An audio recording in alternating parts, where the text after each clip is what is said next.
Olá, irmãos e irmãs, graça e paz, feliz ano novo da nossa igreja, novo ano profético, novo ano da nossa querida Church of the City, influenciando as gerações.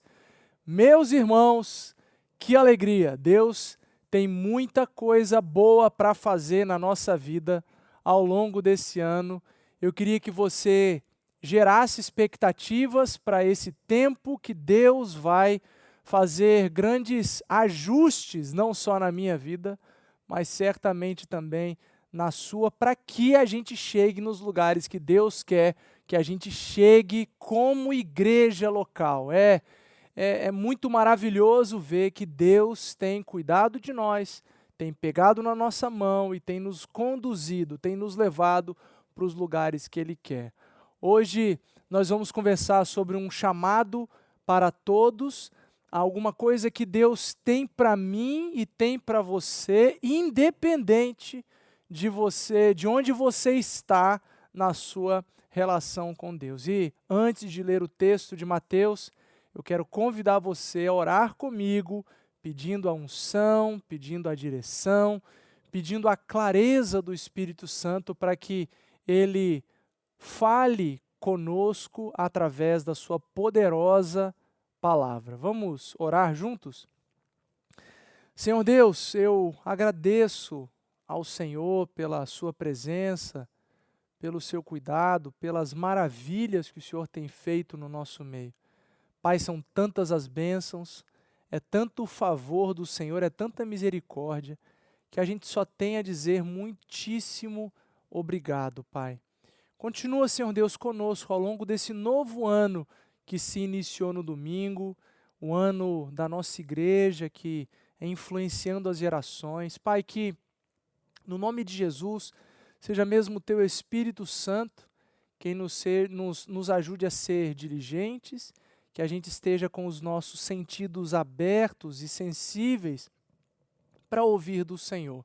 Eu peço o seu favor, eu peço a sua graça. E agora, quando vamos conversar sobre a verdade da Tua palavra, eu peço que o Senhor mesmo nos conduza, que os nossos olhos e ouvidos espirituais estejam atentos e que a gente esteja sensível àquilo que o Senhor quer nos ensinar agora, através dessa conversa. Que seja assim, para a sua glória e para a sua honra, no nome santo de Jesus.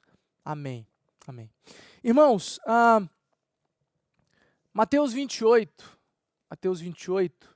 é um capítulo primordial no Evangelho de Mateus, onde relata a ressurreição de Jesus, relata o esquema para poder os soldados o esquema religioso que fez com que os soldados que estavam guardando o sepulcro mentissem sobre o que aconteceu de fato com o corpo de Jesus, mentindo sobre, dizendo, os religiosos pediram para os soldados falarem que os discípulos vieram e roubaram o corpo de Jesus.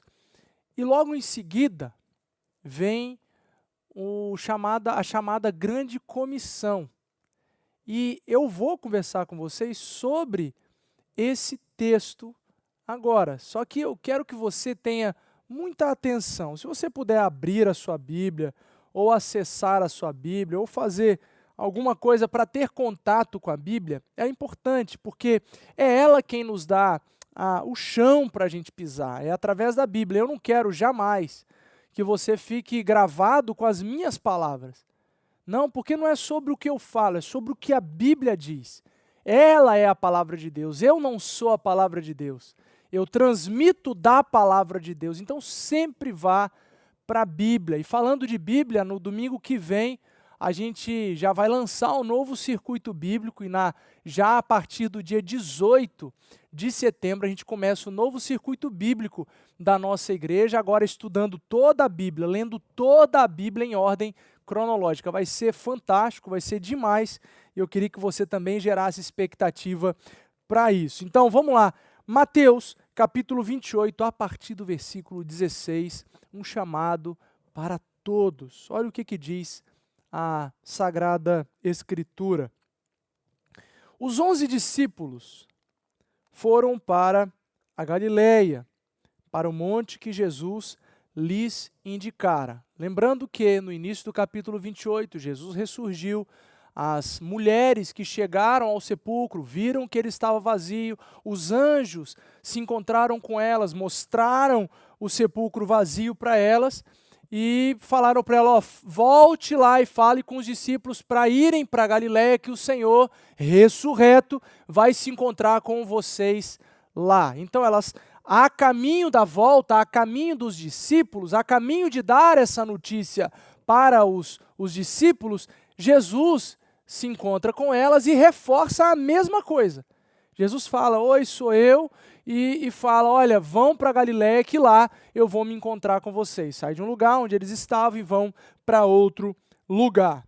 E aí então, o versículo 16 fala, os 11 discípulos foram então para Galileia. Por quê? Porque Jesus tinha mandado, então eles foram para lá exatamente para o monte que Jesus tinha dito. Não está no texto qual era o monte, mas há um acréscimo dessa informação que não tinha lá atrás, nos versos anteriores do capítulo 28 de Mateus.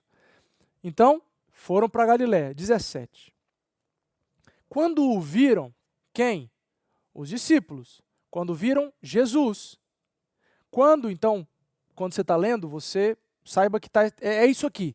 Quando os discípulos viram Jesus, o adoraram. Mas, irmãos, olha, eu tenho muitos anos de crente. Muitos anos de crente.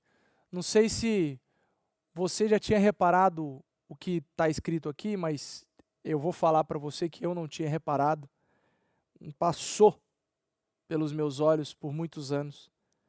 Mas perceba o que está escrito no versículo 17. Quando os discípulos viram Jesus, o adoraram. Mas alguns duvidaram. A gente pode se remeter lá onde outros evangelhos estão dizendo sobre o momento de incredulidade que alguns discípulos estavam, quando Jesus apareceu, alguns não estavam, e aí teve que Jesus, quando ele voltou a aparecer entre eles, aí toca nas minhas mãos, veja o meu lado, e aí todos creram. Pode se remeter a isso. Mas eu quero destacar uma coisa muito importante aqui para vocês, que foi o que mais saltou aos meus olhos, e é sobre isso que eu quero conversar. Que quando eles viram Jesus, quando os discípulos viram Jesus, um grupo imediatamente se prostrou e adorou diante do Mestre. Exaltou a Deus.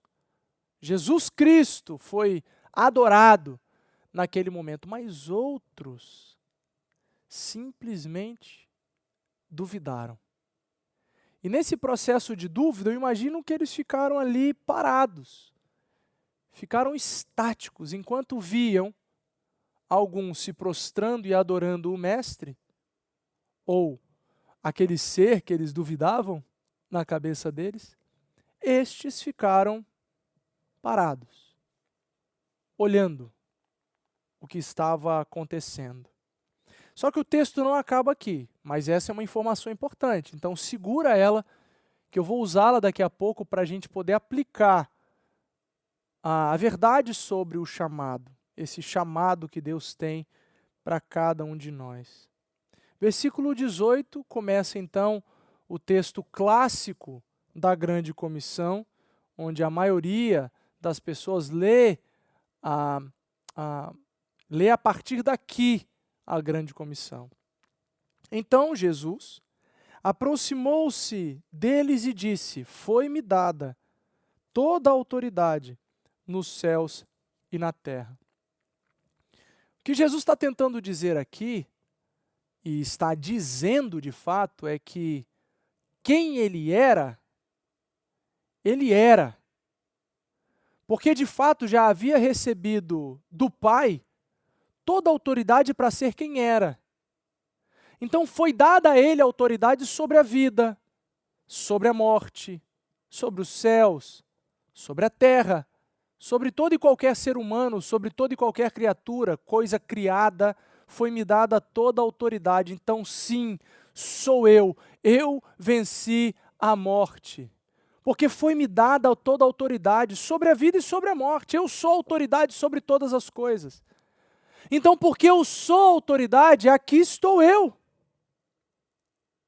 Eu posso me apresentar assim para vocês, posso me apresentar de outra forma, posso fazer vocês confusos sobre quem eu sou, eu posso me deixar clarear para que vocês compreendam completamente quem eu sou, porque de fato a mim foi dada, Jesus dizendo, a mim foi dada toda a autoridade nos céus e na terra.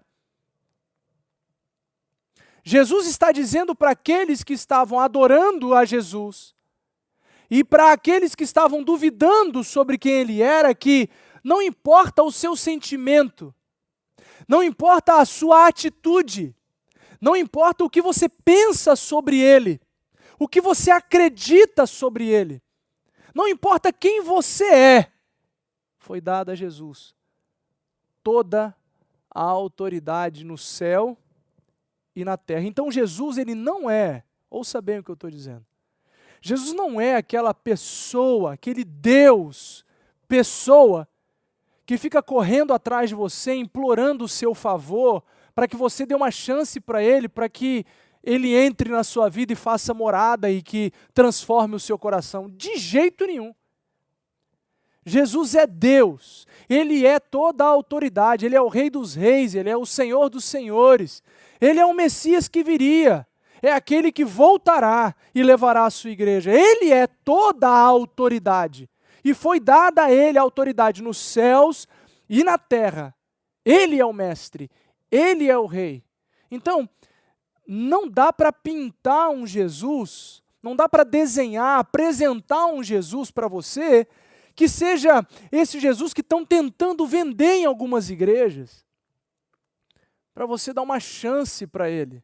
Dá uma chance para Jesus. Abra o seu coração. Não. Você que tem que ter a grande oportunidade de se encontrar com aquele que transforma tudo ao seu redor para melhor. Porque foi dada a Jesus toda a autoridade nos céus e na terra. Não importa se você agora o adora ou se você duvida. E aí Jesus, olha que interessante, irmãos, irmãs, olha que interessante. Nesse cenário de mistura de assombro com adoração, de dúvida e certeza, nessa cena, Jesus afirma que Ele é a grande autoridade. E por causa disso, versículo 19, já que foi dada a mim, Jesus dizendo, toda a autoridade no céu e na terra, como eu venço a morte, como eu venci a morte, como eu sou dono da vida, como eu faço o que eu quiser porque eu sou Deus, vão. Portanto, vão e façam discípulos de todas as nações, batizando esses discípulos em nome do Pai e do Filho e do Espírito Santo. E não só fazer discípulos e batizar, mas ensinando-os a obedecer. Você poderia colocar aqui um texto, uma palavra que é muito comum em toda a Bíblia, claro que você não colocaria, porque não pode, né? Mas poderia pensar sobre ensinando a permanecer, mas ensinando a obedecer a tudo, permanecer em tudo, obedecer a tudo o que eu lhes ordenei. E eu estarei sempre com vocês até o fim dos tempos. Irmãos, estamos vivendo o ano novo da nossa igreja. E o ano novo traz como desafio influenciando as gerações. Diante do versículo 17, onde os discípulos se encontram com Jesus, alguns o adoram, outros duvidam. Jesus afirma a autoridade que está sobre ele, que foi dada a ele pelo Pai. Em seguida, ele dá uma ordem. ele comissiona os seus discípulos. Quais discípulos? Só os que o adoravam? Só os que o adoraram? Não, não, não, não, não. Ele comissiona os seus discípulos. Os que o adoraram e os que duvidaram. Ele comissiona os seus discípulos, não importando onde eles estavam em fé, a que fossem e fizessem discípulos. A ordem de Jesus aos seus discípulos desconsiderou o lugar que eles estavam de fé. Eram discípulos, conheciam Jesus, precisavam então ir pelo mundo. Não importa, e é interessante fazer um link com o que estamos vivendo agora. Irmãos, o chamado de Deus em Jesus para os discípulos desconsidera a idade. Desconsidera onde estamos na nossa caminhada de fé. Se a gente for pensar lá no Evangelho de João, na rapidez que a mulher samaritana começou a pregar sobre Jesus Cristo, o Messias, você vai dizer que ela era uma neófita na fé. Tinha uma fé incipiente, uma fé pequena, uma fé que estava embrionária, que estava começando. Mas e daí? Ela tinha fé. Ela, a partir daquele momento, ela se tornou uma discípula de Jesus. Ela seguiria Jesus. Seguiria os caminhos que Jesus ordenara. Ela entendeu, ela compreendeu quem é Jesus. A partir daquele momento, ela poderia pregar. E ela o fez indo para a cidade. E trouxe toda a cidade para conhecer Jesus Cristo. Você pode ir para um outro exemplo de Paulo, de Saulo, convertido. Ele demorou um tempo ainda para poder pregar efetivamente como um missionário, comissionado. Ele foi treinado. Teve tempo. Então, o que a gente pode pensar sobre isso? Que não é sobre o tipo de experiência que você tem, mas é sobre a mensagem que você carrega. Não é sobre a sua fé grandiosa e robusta, mas é sobre você ser discípulo, ter fé, mesmo que tantas vezes vacilante, tantas vezes questionável. Há um chamado para você e para mim, para a gente ir, para que a gente faça discípulos de todas as nações e eu diria de todas as gerações. Os mais novos, buscando fazer discípulos novos como eles, mais jovens que eles, mais velhos que eles. Não importa a idade.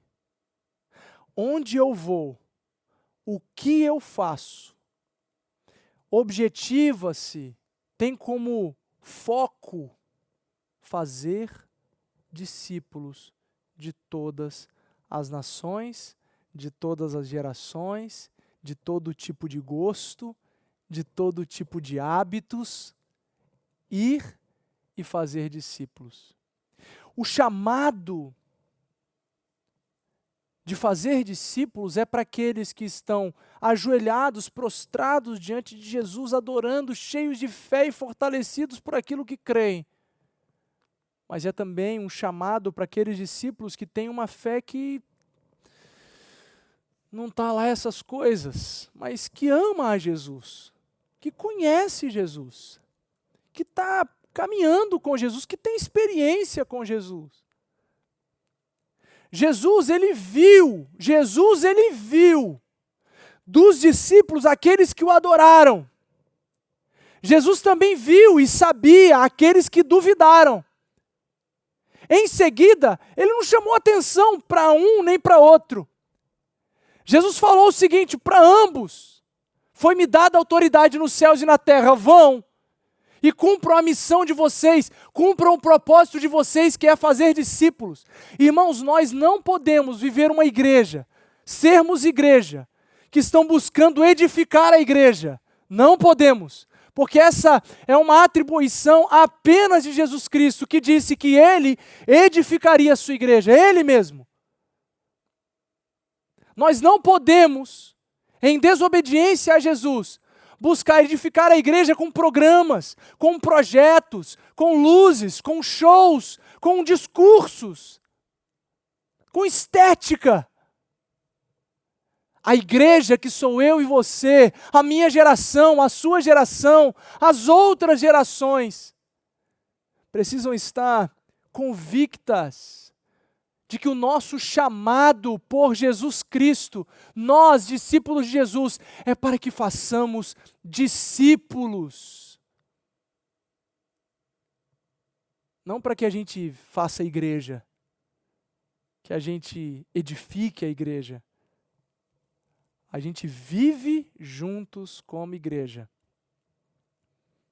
Mas, enquanto no coletivo a gente está juntos, no individual, nós estamos caminhando com pessoas, tocando em pessoas, influenciando as gerações. O chamado de Jesus desconsidera as nossas diferenças. O chamado de Jesus nos une num só propósito, que é ir e fazer discípulos de todas as nações. Mas não para por aí.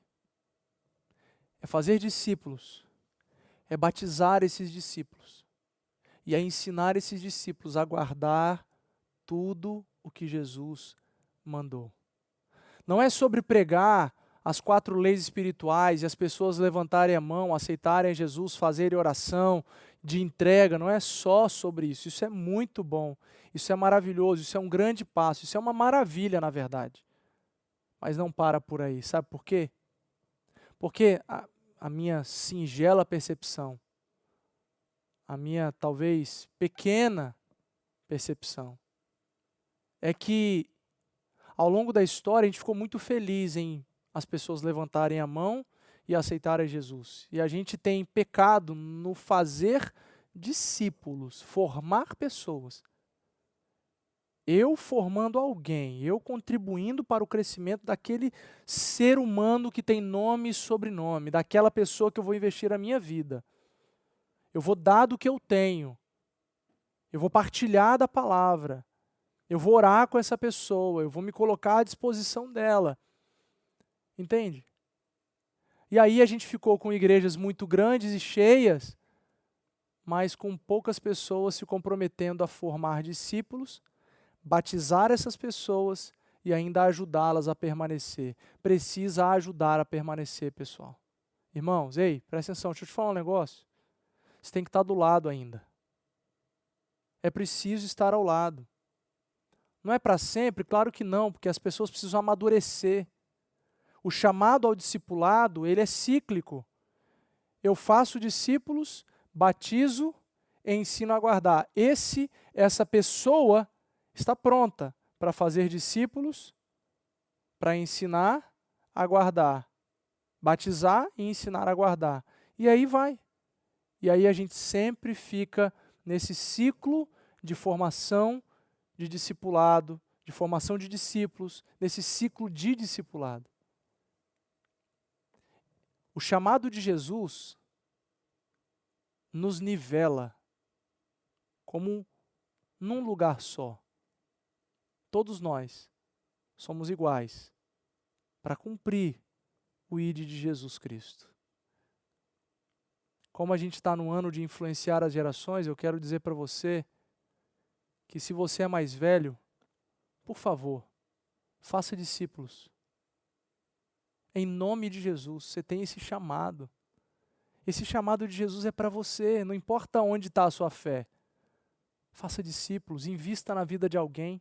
Pode ser mais velho do que você, pode ser da sua idade, pode ser mais novo, não importa. Invista a sua vida dentro do que você tem.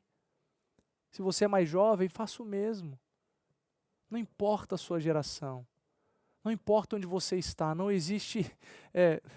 eu ouvi alguém dizendo que a vida do crente não tem férias. Não tem mesmo. As nossas férias vão ser no céu. E bota férias nisso. Lá não vai ter choro, não vai ter raiva, não vai ter nada que estraga a alegria, o canto, o regozijo. Lá a gente vai ter eternidade de descanso. O descanso está reservado para as nossas almas, é lá. Aqui, a gente está ralando para poder fazer discípulos. Isso é até morrer. Que esse desafio alcance você. Que isso, de alguma forma, em nome de Jesus, faça você pensar, refletir, orar e falar para Deus: Deus, qual é o meu papel? Como que eu posso fazer isso? Coloca pessoas na minha vida para eu poder discipular, para eu poder fazer discípulos. Senhor, me dá estratégias, fala comigo, me ensina. Eu preciso da sua ajuda, eu quero ir e fazer discípulos de todas as nações, de todas as gerações. Eu quero batizar essas pessoas. Eu quero ajudá-las a guardar, a obedecer o que o Senhor ensinou. Porque afinal, Senhor, na sua oração você vai dizer: eu quero ter o Senhor para sempre comigo. Que essa seja a sua oração e que esse desafio chegue até você em nome de Jesus. Fica com Deus. Até a próxima. Tchau.